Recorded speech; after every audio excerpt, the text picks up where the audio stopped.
राहुल बहुत मायूसी से अपने घर चला जाता है। अब राहुल बहुत उदास रहने लगा था। वो कॉलेज भी नहीं आता था।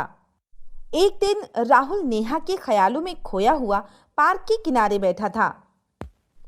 तभी वहां से उदित का गुजरना हुआ। उदित राहुल को देखकर रुक गया। अरे राहुल, तू इतना उदास क्यों बैठा है यहाँ? और आजकल तू कॉलेज भी नहीं आ रहा, क्या हुआ है तुझे? और नेहा से तेरा झगड़ा चल रहा है क्या? तुम दोनों अब साथ दिखाई नहीं देते।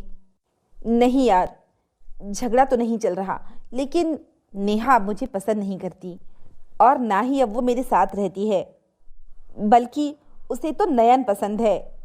अच्छा, तभी वो नयन के साथ दिखाई देती है आजकल।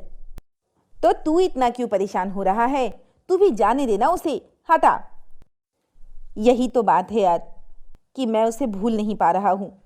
हर वक्त हमेशा वो मेरी नज़र के सामने रहती है।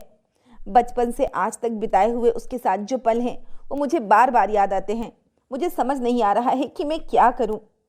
ना मुझे खाना अच्छा लगता है, ना कुछ काम करना, और ना ही कॉलेज आना, और ना ही किसी से बात करना। नेहा क्यों नहीं समझ रही कि वो मेरे बचपन का प्यार है। हम बचपन से साथ साथ हैं। अब वो इस तरह मुझे छोड़ नहीं सकती। और अगर वो समझ गई है तो फिर मैं क्यों नहीं समझ पा रहा? यार दोस्त, मैं तेरे दिल की हालत अच्छे से समझ सकता हूँ, लेकिन तू कर भी क्या सकता है? और अगर तू इस तरह रहा तो तू डिप्रेशन में चला जाएगा। देख, ये कॉलेज का लास्ट ईयर है और कुछ ही दिनों बाद एग्जाम्स है। मेरी बात मान, तो एग्ज़ाम की अच्छे से तैयारी कर। तेरा एग्ज़ाम निकल जाएगा, फिर मैं अपने चाचा से कहकर तेरी जॉब लगवा दूंगा और तू यहाँ से दूर चले जाना।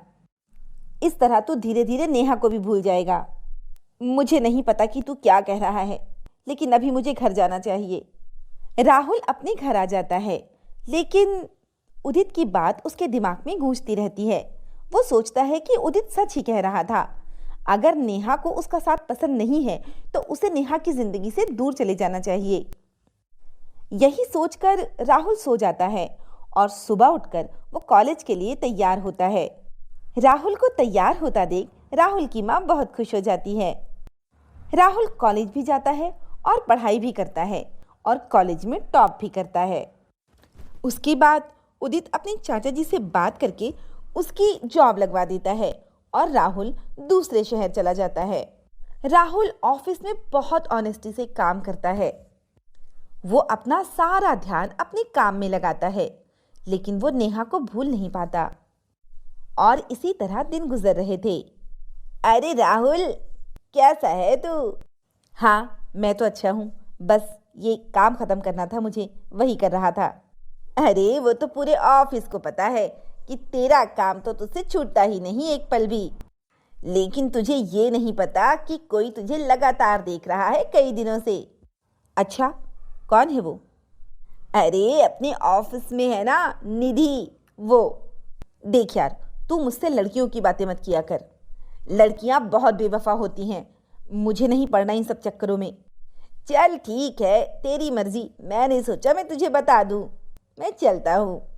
राहुल ऐसा कहकर अपने दोस्त की बात टाल देता है और इसी तरह वक्त गुजर जाता है। एक दिन राहुल अपने काम में बिजी होता है, तभी निधि उसके पास आती है। हेलो राहुल, कैसे हो तुम? ओ हाय, ठीक हूँ मैं, बस अपना काम कर रहा था। राहुल, बस काम ही करते हो, कभी बात भी कर लिया करो। अच्छा, तुम कहो तो हम कॉफ़ी पीने चले? I am sorry Nidhi, I am not interested, please go. Nidhi को राहुल की बात सुनकर बहुत बुरा लगता है और वो उदास होकर वहां से चली जाती है। तभी राहुल का दोस्त आता है। अरे यार, ये निधि तुझसे क्या कह रही थी? वो मुझसे कॉफ़ी पर जाने के लिए पूछ रही थी।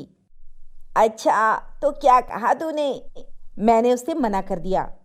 देख राहुल, ये तो ठीक नहीं कर रहा है। माना कि तेरे साथ गलत हुआ है, लेकिन इसका ये मतलब नहीं कि दुनिया की हर लड़की बुरी हो गई। वो बेचारी कितने प्यार से आई थी तेरे पास, लेकिन तूने उससे ऐसा व्यवहार करके अच्छा नहीं किया। राहुल का दोस्त वहां से चला जाता है, लेकिन राहुल सोच में पड़ जाता है। वो सच ही तो कह रहा था। मेरे साथ गलत हुआ है, इसका ये मतलब नहीं कि सभी लोग एक जैसे हो गए।